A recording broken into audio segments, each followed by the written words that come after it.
Je refuse la barbarie qui vient. Je veux rendre un espoir possible. Voilà ma boussole. Bonjour, je m'appelle Luc Laforêt, je suis citoyen français et ingénieur en informatique. Pour transformer cet espoir en une réalité, quels moyens faut-il utiliser? Les utopies ne mènent nulle part, ou bien à des désillusions, voire à des catastrophes. Basta. La voie à tracer doit être pragmatique, souple, adaptative. La première étape sur ce chemin, mettre en place un président pour la 6e République. Nulle assemblée constituante ou autre projet amalgamant programme électoral classique et constitution donc. Car ce mélange des genres est illusoire, irréaliste. En revanche, élire un président pour mettre en place la 6e République. C'est clairement faisable. Difficile, mais faisable. C'est en vérité employer les institutions actuelles pour en faire un levier de la transformation de la République. Et c'est ce qui compte, avant tout, pour l'instant. Dans cette perspective, de quels outils avons-nous besoin? Un parti ou une association dotée d'un règlement intérieur, d'une structuration, d'instances? Non. Pour une campagne, ce qui compte en premier lieu, c'est de prendre des décisions exécutables. En d'autres termes, il faut un chef. Étant à l'origine de cette initiative, cette mission m'échoit de toute évidence. Par conséquent, je ne vous vendrai pas un fonctionnement démocratique pour mener cette bataille, car ce serait soit vous mentir, soit conduire à une défaite assurée. Voilà pour le côté opérationnel. Tout cela est bien gentil, me direz-vous, mais comment justifies-tu ce circuit court? Je répondrai à cette légitime question en 3 points.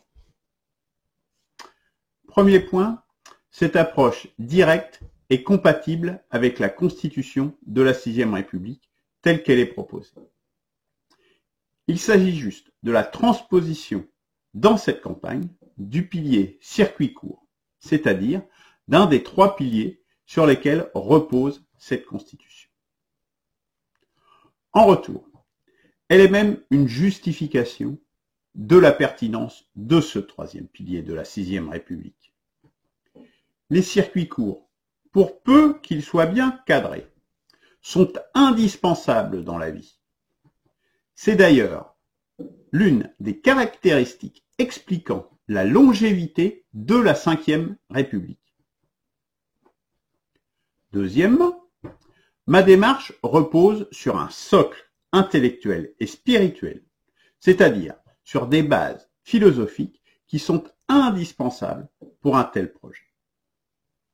En dépassant les principes des Lumières, par un enrichissement issu de l'expérience des 2 derniers siècles, et en particulier des apports des philosophes Simone Veil et Michel Clouscal. Bien entendu, je compte sur vous tous pour apporter votre pierre à cet édifice, car je serais bien incapable de tout régler. Aussi, ma disponibilité, mon écoute de vos remarques et l'intégration de vos retours dans le projet est une condition du succès. Car en vérité, l'Assemblée constituante, c'est maintenant. Toutefois, je suis légitime à en définir les grandes lignes.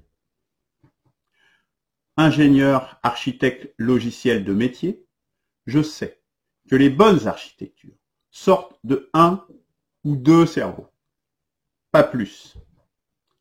Légitime également par mon expérience de la vie professionnelle, d'ouvrier à ingénieur, d'une part, mais aussi politique d'autre part, allant de la gauche bien trempée, dans ma jeunesse, à une orientation davantage gaulliste plus récemment.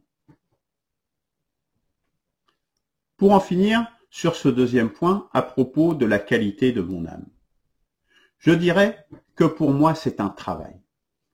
Je n'ai rien à me prouver. Je ressens juste l'impérieuse nécessité d'agir pour ne pas sombrer dans la barbarie. Voilà ma motivation. Au fond, je ne fais que mon devoir, comme d'autres l'ont fait, parfois à seulement 20 ans, en donnant leur vie pour la République et pour notre nation. Moi, j'en ai près de 60, alors peu m'importe. Troisième et dernier point, justifiant cette qualité de dirigeant, je dois expliquer dans quelle tradition de pensée je m'inscris. En vérité, il n'y en a pas qu'une. Sinon, la démarche ne pourrait pas se situer au-dessus du clivage gauche-droite. En premier lieu, la tradition millénaire, gauloise d'abord, puis de l'imprégnation romaine et chrétienne, du souffle grec de la Renaissance jusqu'à la Révolution. Mais aussi toute cette histoire populaire, du travail, des compagnons, de la cuisine et des produits du terroir, en passant par les poètes, les proverbes et les saltimbanques. La deuxième tradition s'inscrit dans le sillage des Lumières. Ce sont nos racines démocratiques, républicaines, mais aussi marxistes, car pour opposer qu'elles soient, elles participent d'un même sillon, celui de la raison et de la science. C'est la filiation de la liberté et de l'universalisme. La dernière tradition est celle du constat, de la perversion et des dégâts auxquels a conduit l'élan des Lumières.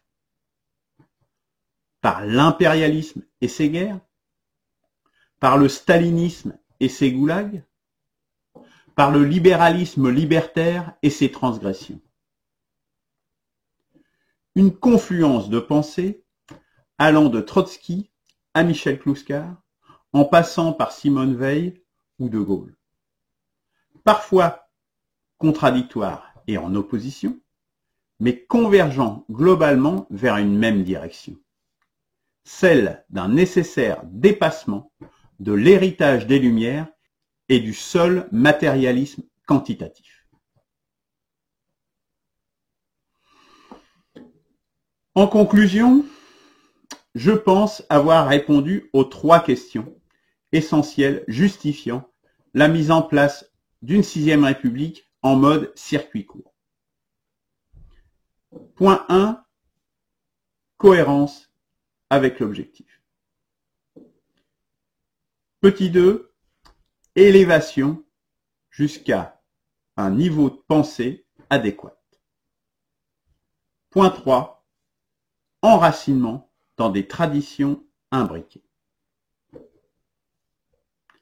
Concrètement, cette campagne fonctionnera de manière centralisée, parce qu'elle réalisera ce que nous voulons tous, l'avènement d'une démocratie plus vraie, parce qu'il n'y a pas d'autre voie pacifique pour y parvenir.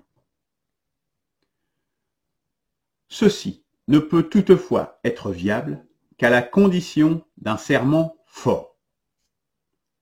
Aussi, je m'engage solennellement à me mettre au service de l'initiative Un président pour la 6e République, à être accessible et à l'écoute pour cela.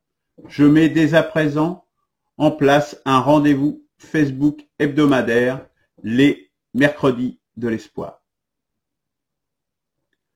À mettre en place des chargés de mission par chantier. Et, le moment venu, après consultation, de choisir celle ou celui qui sera le plus à même de porter le projet comme candidat. J'ai besoin de vous. Nous avons besoin les uns des autres. Entraidons-nous.